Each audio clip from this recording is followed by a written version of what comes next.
Bismillahirrahmanirrahim. Alhamdulillahi Rabbil Alamin. Wassalatu wassalamu ala ashrafil mursalin wa alihi wa sahbihi ajma'in. Amma ba'd.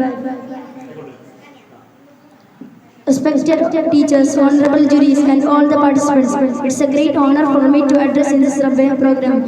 Bismillahirrahmanirrahim. In the name of Allah, the most merciful and the most gracious. My dear friends, in this good opportunity, I would like to give a speech on the life story of our beloved Prophet Muhammad Mustafa sallallahu alaihi wasallam.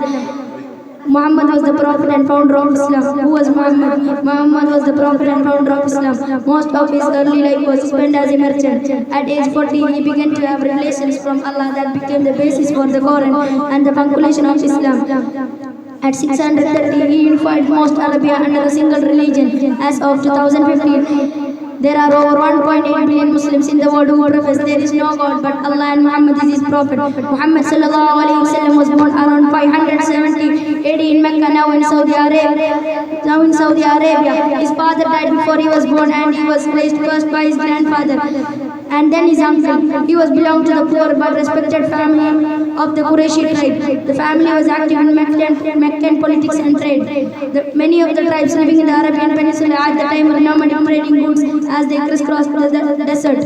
Most of the tribes were polytheistic, worshipping their own set of gods. The town of Mecca was an important trading and religious center.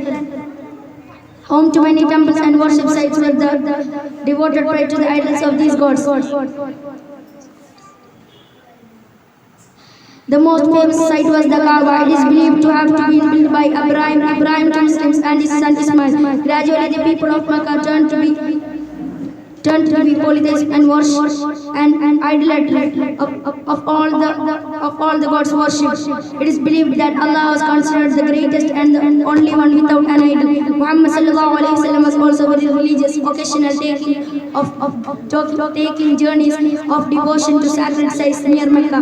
On one of his pilgrimages in 610, he was meditating in a cave called Mountain Jabal an-Nur. The angel Gabriel appeared and revealed the name of the God, reciting in the name of your Lord, who creates a man from a cloth. Recite the name of your Lord, who is generous. This became the verses of the Surah 96 chapter of the Quran. I conclude my speech here. Wa akhiru da'wana alhamdulillahi rabbil alamin. Assalamu alaikum wa rahmatullahi wa barakatuh.